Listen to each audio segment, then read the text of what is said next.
I call this hearing of the Senate Agriculture, Nutrition, and Forestry Committee to order. Before delivering my opening statement, I ask unanimous consent that written testimony from a large number of coalition groups and trade associations be submitted for the record without objection, so ordered.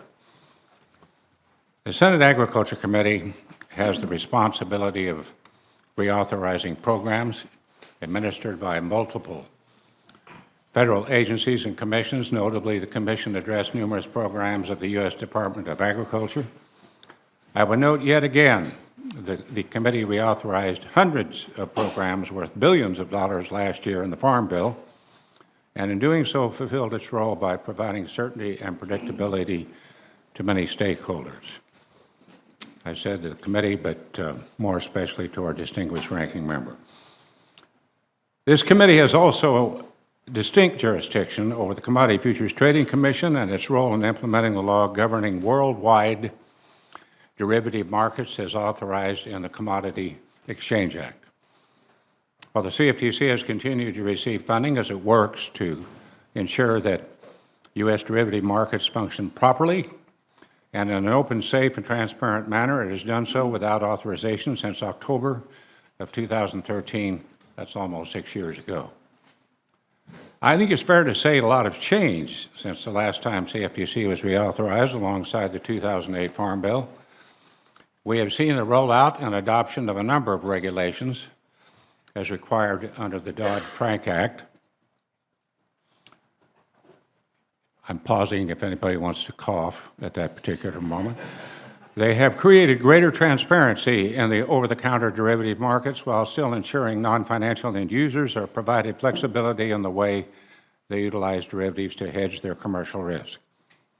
Recently, we have seen legislative efforts in the European Union, which will have the unfortunate effect of undoing the agreed-upon mutual recognition of foreign-based clearinghouses, likely creating uncertainty, to say the least, for some of our most important global financial stakeholders. And we have seen incredible advances in technology, including the emergence of blockchain technology.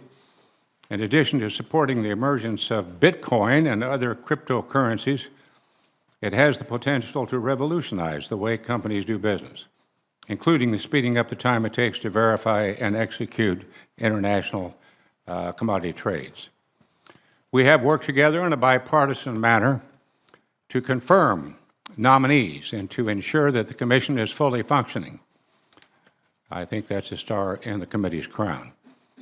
As we move forward with reauthorization, it is important Congress provide CFTC with certainty. We should do our job, and not just for some of this committee agencies and stakeholders, but for all of those impacted by the laws within our purview. Within this process, it is important we listen to stakeholders to better understand what is or is not currently working. We must explore what provisions may need a legislative update to reflect current and future market dynamics and what the CFTC already has the authority to accomplish through rulemakings. This hearing is designed to provide us with that opportunity. Our panel of distinguished witnesses today covers a broad spectrum of industry stakeholders and perspectives. We will hear from the derivatives industry's self-regulatory organization with an update on safety and soundness of U.S. derivative markets and insight on legislative recommendations for further strengthening our consumer protections.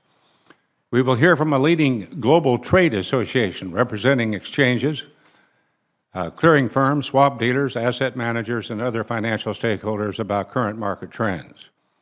We will hear testimony from one of our nation's leading agriculture cooperatives about the vital role that derivatives play for our stakeholders, hedging their commercial risk in the production and marketing of our nation's ag commodities. A tough job at this current time.